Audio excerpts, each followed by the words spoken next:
I've never told this full story. I mean, not even to everyone in my own life. I mean, some of you might be hearing this for the first time. And honestly, that's what makes it scary. Not because I'm shy about it, but because it's sacred.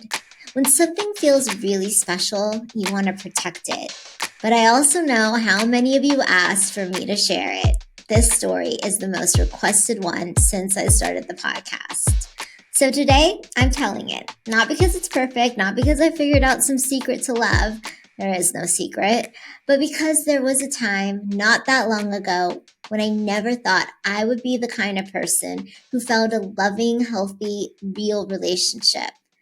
My friend Jocelyn used to say, "Shibu, your picker's broken," and she wasn't wrong. If you've ever felt doomed when it comes to love, like your heart just doesn't make good choices, like maybe it's never gonna happen for you, this one's for you. Because sometimes love shows up when you finally stop trying to earn it, when you stop performing, when you stop trying to be perfect. It shows up when you decide you want it. And you just say yes to yourself in ways you never expected. Hey you, welcome back to Small Talk with Sheila, the podcast where the heartbreak gets screen time, the healing has a sense of humor, and the rom-com is real.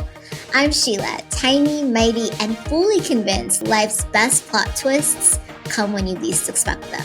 So go ahead, pour yourself a glass of champagne or whatever your drink of choice is. I mean, I know people aren't drinking these days. Light your Sheila candle because yes, the vibes matter, and settle in. Because this one's a love story. My love story.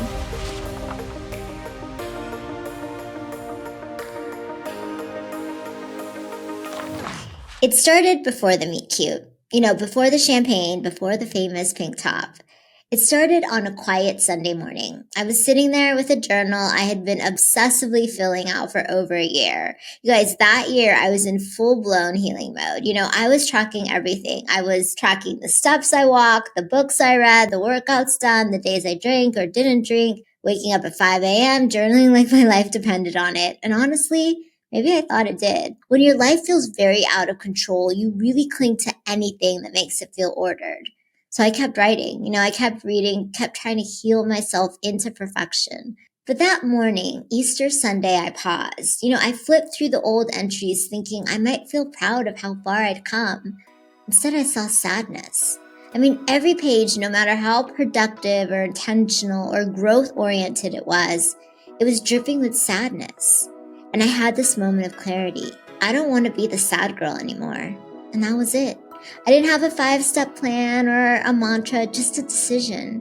And then without overthinking it, I stood up, walked to the bathroom, tore the journal apart page by page, and dropped the pieces into the toilet, and I lit a match. The pages caught fire really fast, and it was messy and probably illegal, but it was also very cathartic. I flushed the ashes, closed the lid, and exhaled. And that was the real beginning. That moment, the moment I stopped trying to fix myself and started choosing myself. That same day, my best friend Hala called. She said, "Hey, let's go to Laguna, champagne and oysters and sunset." Normally, I would make up an excuse of why I couldn't. But that day, that Sunday, I immediately said, "Yes, let's go." And instead of throwing on another black or gray outfit, which had been 80% of my closet, I reached into the closet and I grabbed this bright pink top that I had never worn before.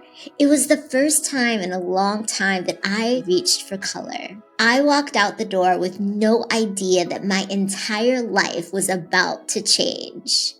Hala and I had the best day leading into the evening. There was lots of laughing, dancing, flirting with boys, and drinking champagne, and most of all, just living, And by the time the sun was setting, we were giddy in an Uber headed home.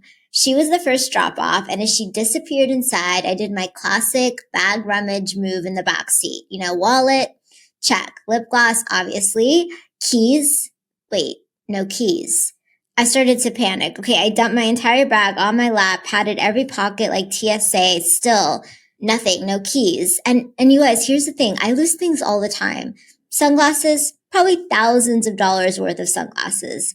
Jackets, friends literally bring me back jackets months later that I don't even remember leaving behind. One time I lost my wallet on a casual walk.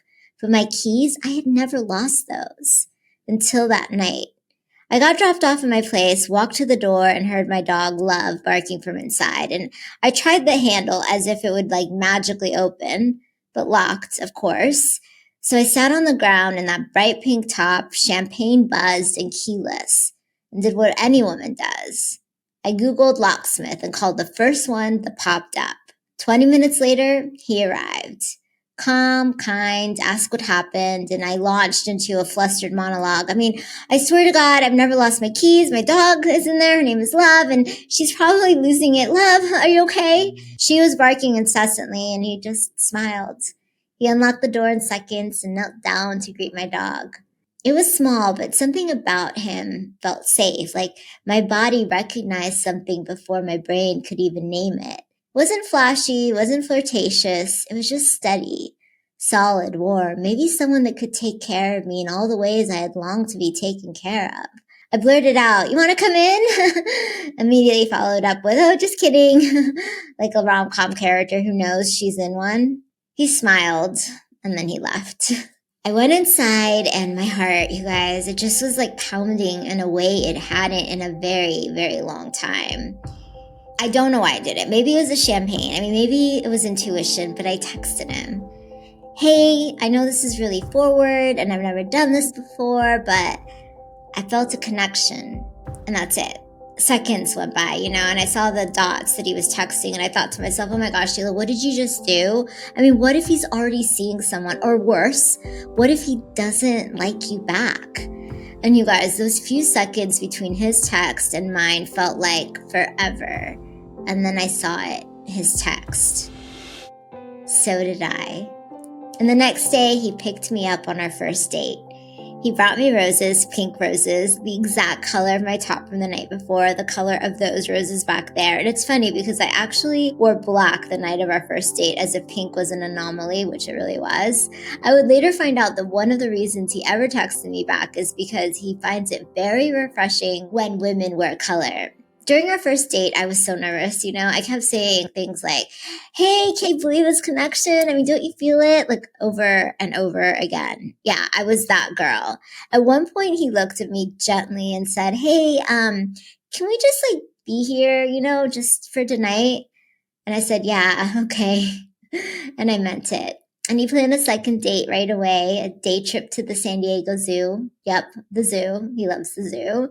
And we wandered around for hours. We were just talking, laughing, looking at animals, and watching kids with their families. And here's the moment I will never forget.